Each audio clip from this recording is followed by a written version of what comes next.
Wrath of the Abyss, an Obsidian Spears tale.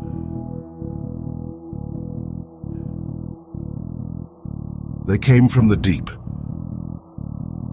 Long before the alarm sounded, before the first hull was breached, they were already moving, rising silently through the dark waters like predators from myth.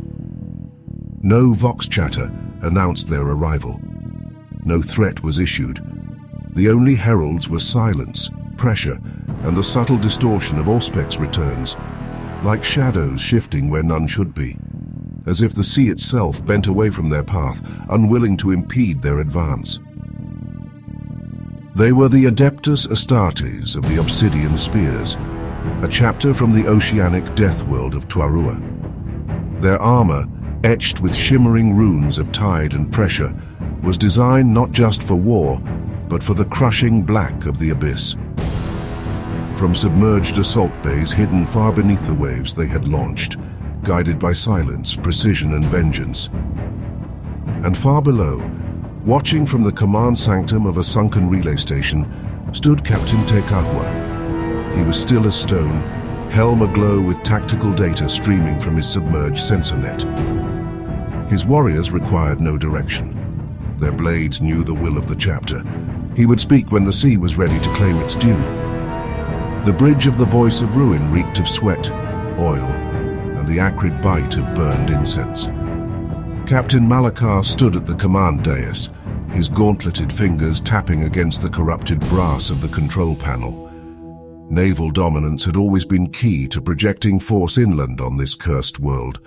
Control the sea, and the land would fall like rotted stone.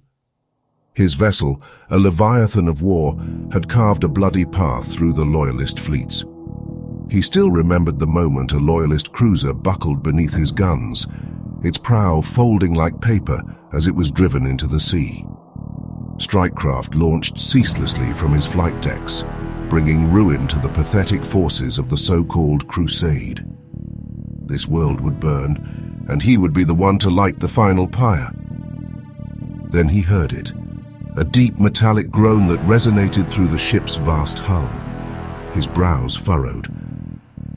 "Report," he growled. The Vox station crackled, the deck officer's voice tinged with unease. "Unidentified disturbances along the lower decks, Lord Captain. Bulkheads under Section 43B report." A wet thunk interrupted the report, then a scream, then silence. Malakar's gut twisted. His vessel was a fortress, a shrine of war consecrated in the blood of 1,000 sacrifices. Yet something wrong had breached it.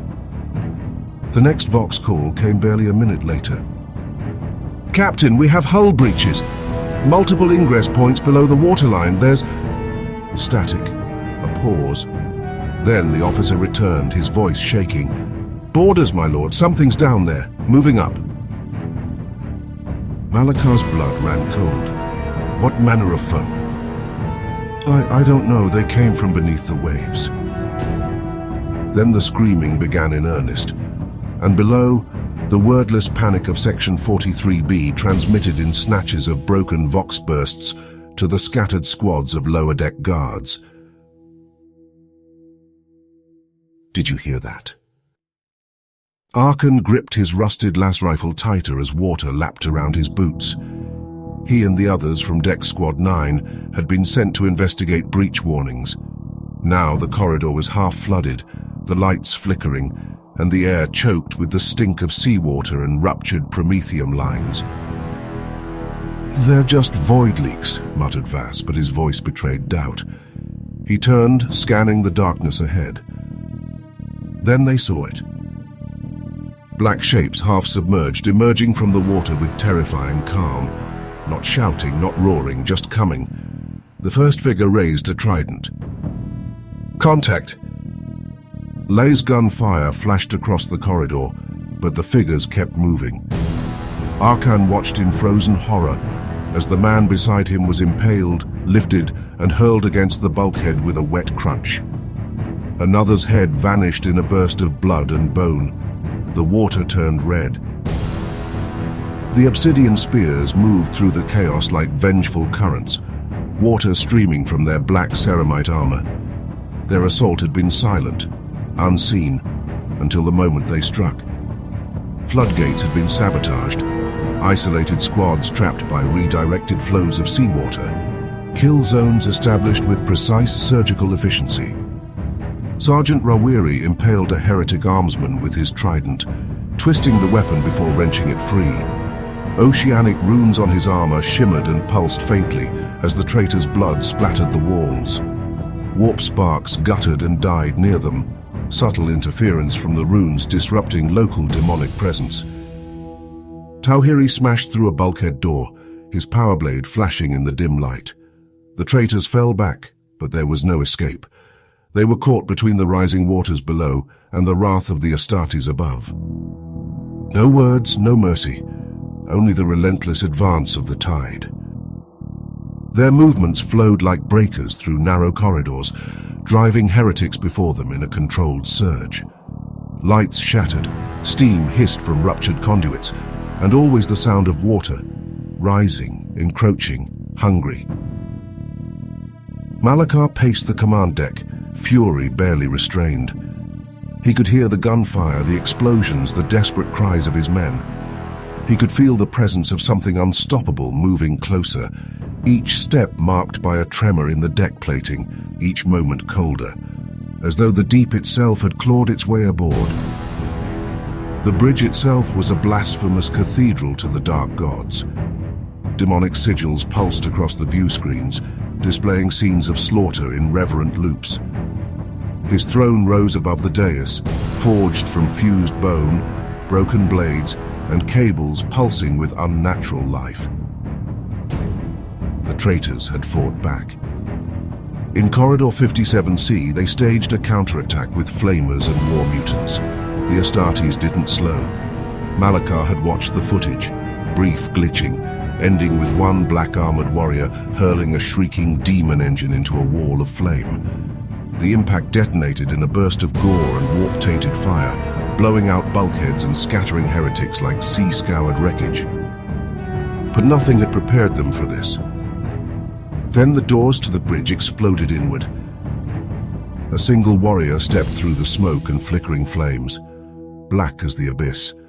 His armor bore the markings of the Obsidian Spears, oceanic runes etched into ceramite. In his hands, a trident still dripping with blood. Malakar's officers scrambled for their weapons. It did not matter. The Astartes moved. His trident speared through the first traitor before the man could raise his pistol, lifting him off the ground and hurling him into the wall. With his free hand, the warrior ripped a bolter from another man's grasp, crushed it in his gauntlet, and drove the shattered remains into his throat. A heretic in carapace armor charged, power fist crackling with energy. The spear sidestepped, blade flashing like lightning beneath the waves. An arm, severed at the elbow, fell to the deck. Before the heretic could scream, the Astartes drove his trident through his helm, pinning him to the floor. A monstrous abhuman wrapped in chains lunged forward with a rusted axe. The spear let him swing. The blade glanced off his armor. Then, in a single movement, the Astartes seized the heretic by the throat and crushed his windpipe. Malakar stumbled backward. He drew his power sword, but his hand was shaking. This isn't possible, he thought. The sea cannot take the stars. The Astartes turned to him, helmet lenses glowing cold as the abyss.